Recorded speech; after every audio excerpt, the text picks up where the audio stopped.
Olá, queridos. Voltamos aqui com nossa quinta aula desse projeto Bíblia Aberta. Deixa eu compartilhar a tela da última aula. Nós paramos aqui e nós vemos aqui algumas traduções na língua portuguesa. Quando a gente vê traduções na língua portuguesa, algumas não tão boas, outras excelentes, outras boas, nós temos que lembrar que existiu uma gama muito grande de cientistas e estudiosos para que pudéssemos ter essa Bíblia em português, para que pudéssemos ter a Bíblia na nossa língua. Então, nós temos aí linguistas, antropólogos, uma gama de cientistas bastante ampla, né, que trabalharam arduamente para que a gente tivesse a nossa Bíblia em português. Então, é algo a ser valorizado. Nós temos, então, na próxima tela, algumas diferenças que eu trago aqui para, no mínimo, tomarmos cuidado com aquilo que nós lemos em diferentes versões. Por exemplo, eu trago aqui 1 Coríntios 7 no seu verso 36, em algumas versões aqui já em português. E nós vamos fazer algum comentário sobre ela. Então, na revista e atualizada, temos assim: entretanto, se alguém julga que trata sem decoro a sua filha, estando já a passar-lhe a flor da idade, e as circunstâncias o exigem, faça o que quiser, não peca que se casem. Na Corrigida Fiel, encontramos assim: mas se alguém julga que trata indignamente a sua virgem, também pode ter essa tradução, né? Filha, virgem. Se tiver passado a flor da idade, se for necessário, que faça o tal que quiser, não peca, casem-se. A nova versão transformadora difere um pouco dessas duas interpretações. Ela diz assim: se, contudo, um homem acredita que está tratando sua noiva de forma inapropriada e que seus impulsos vão além de suas forças, que se case com ela como é desejo dele, não é pecado. Isso não é exatamente uma tradução tirada ali do nosso texto grego. Parece algo mais como uma interpretação para que se torne, às vezes, um pouco entendido, mas eu mesma não sou muito afeita a esse tipo de versão. Eu trabalho mais com aquelas que se aproximam mais do texto grego. Outra interpretação, o livro, porque se alguém sentir que deve casar por razões de idade ou de necessidade, pois está certo, não peca, deve casar. Bastante diferente também do que a gente leu nos dois primeiros versos. E a nova interpretação, que é na linguagem de hoje, ela tem o intuito de se fazer entender, mas ela talvez, né, não sei, propositadamente interpretativa. Então, é uma interpretação. Então, eu não também usaria para me basear, mas é algo para ficar mais assim com cuidado de ler. Diz assim: aos que ficaram noivos mas resolveram não casar mais, eu digo o seguinte: se o rapaz sente que assim não está agindo certo com a sua noiva e acha que a sua paixão por ela ainda é muito forte e que devem casar, então que casem, não existe pecado nisso. É uma clara interpretação para que se torne assim, vamos dizer assim, elucidativo para quem lê, enfim. Não é dos meus cotejamentos, eu diria, né? Aqui eu estou elencando quatro partes para a gente aprofundar a nossa exegese do texto. Lexicamente, é o primeiro, que se trata do conjunto de palavras e expressões que compõem o vocabulário de uma língua específica.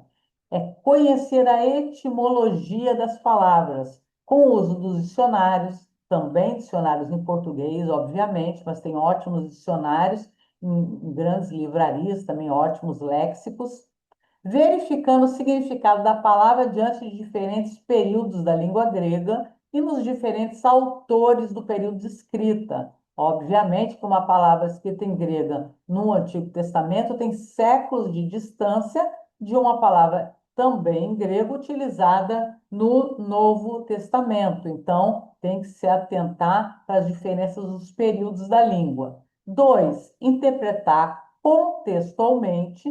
Isso quer dizer, diante do documento na íntegra e no contexto histórico da época da escrita. Também deve se levar em consideração.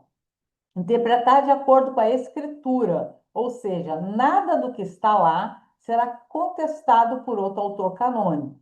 Por exemplo, quando Paulo diz nessa carta de 1 Tessalonicenses, fala que Deus é Pai, nenhum outro autor canônico diz que não é. Não é contestado essa afirmação paulina. Então, é algo a se pensar quando a gente interpreta de acordo com a Escritura como um todo. Sintaticamente, a função de cada termo de uma oração, o sujeito, o predicado, tem um objeto direto, indireto, e isso faz diferença na língua grega porque é muito diferente da língua portuguesa. Então, deve-se considerar a sintaxe do texto. Então, mais quatro aí, aprofundamentos para nossa interpretação na exegese do texto.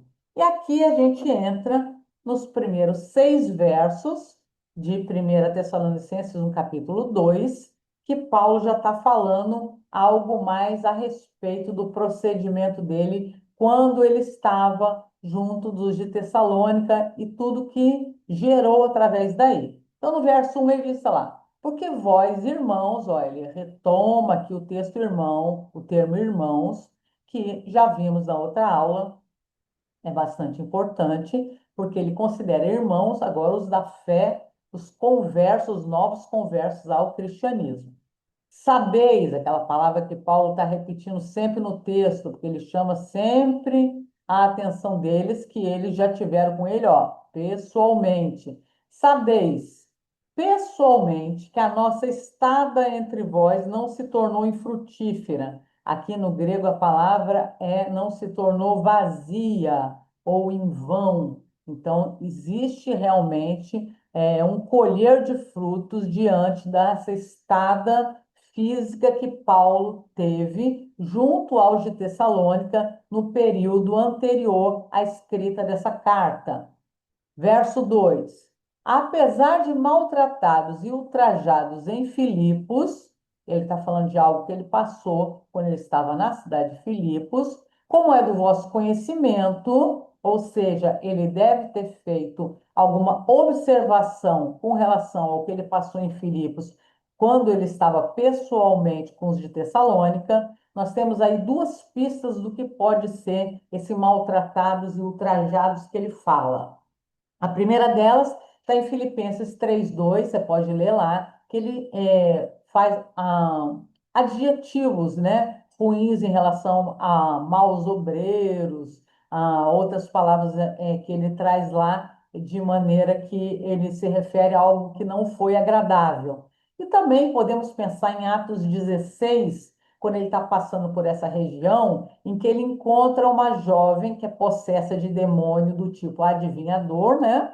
Aqueles adivinhadores, e que dava muito lucro a certos senhores lá. Então, Paulo, ele pega e expulsa esse demônio dessa jovem, liberta essa jovem, essa mulher, né? E diante disso, né, diante dos seus senhores estarem satisfeitos e tal, você pode ver o texto direitinho lá em Atos 16, Paulo e Silas vão acabar na prisão. Então, ele fala assim: como é do vosso conhecimento, tivemos ousada confiança em nosso Deus para vos anunciar o Evangelho de Deus em meio a muita luta, que ele fala, e é bastante enfático aqui o termo, 2 termos gregos que faz essa junção aqui de muita luta. Então, ele anunciou o Evangelho de Deus em meio a muita luta. Verso 3: pois a nossa exortação não procede de engano, aqui a palavra na verdade é erro, mas também cabe engano aqui, nem de impureza, isso aqui Paulo usa muito em outros textos com relação à impureza sexual, mas aqui ele está tratando mais a nível de ser puro e íntegro com relação ao discurso, porque como é que a gente sabe disso? Ele está falando, ó, da exortação dele. A nossa exortação não procede de engano nem de impureza. E aqui no verso anterior, ele fala que está anunciando, ele, ó, para vos anunciar. Então, ele está falando de algum discurso ele fala no verso 3 de exortação, que também é um discurso, e aí ele fala que não procede de engano nem de impureza. Então, provavelmente, ele está se referindo ao discurso dele, não de um outro tipo de impureza. Ele está falando da pureza, da inteireza, provavelmente, do seu coração em anunciar o evangelho, né? Nem se baseia em dolo, que é engano, né? No nosso, no termo grego. Aí ele continua aqui no verso 4. Pelo contrário, visto que fomos aprovados por Deus, essa palavra aqui é muito interessante no grego, porque fala dele ter sido julgado e aprovado por Deus, a ponto, olha que interessante, de nos confiar a ele o evangelho. É interessante que ele fala aqui de um período em que parece que ele foi testado e aprovado por Deus para então ele poder anunciar o evangelho. É algo interessante, né? Que não pode escapar aos nossos olhos. Existe um olhar de Deus para o seu interior para ver se ele está realmente aprovado para confiar a ele o anúncio do evangelho. Não é qualquer anúncio. Olha a importância desse versículo que ele fala sobre isso. Não para que agrademos a homens, e sim a Deus, que prova o nosso coração. Essa palavra coração é muito comum, né, no texto bíblico, e ela está falando aqui do íntimo, né, está falando da intenção, aquela intenção que nós temos dentro de nós. Me lembra também quando o profeta Samuel, no Antigo Testamento, foi lá ungir o rei de Israel, e ele vai lá na casa do pai de Davi, e encontra os irmãos de Davi lá, belos, lindos, né? E o impulso dele é escolher pela aparência. E Deus fala para ele, ó, não atentes para a sua aparência, porque não é assim que Deus vê o coração. Então, é algo muito interessante, porque não adianta termos uma aparência externa ou um proceder externo, mas quando Deus mesmo ele está provando e olhando para dentro de nós. Verso 5. A verdade é que nunca usamos de linguagem de bajulação, como sabeis, ou sabeis aqui, ele puxando ali para os Tessalonicenses serem, então, aquelas pessoas que vão lembrar do procedimento dele e vão atentar para essas palavras e saberem que são verdadeiras, porque já viram o proceder dele anterior. Nem de intuitos gananciosos. Por que que ele está falando aqui de intuitos gananciosos? Porque ele está falando de uma turma que passava por essas regiões geográficas, difundindo falsas ideologias e filosofias com o intuito precípuo de oferir lucros. Então, ele está falando desses gananciosos. Ele está dizendo que o discurso dele não é para isso. Ele não tem essa torpe ganância, né? E ele ainda faz algo assim bastante importante aqui. Ele chama Deus para testemunha, ó. Deus disto é testemunha. Ele está chamando o próprio Deus para testemunhar do caráter, do procedimento e da intenção dele aqui junto aos de Tessalônica.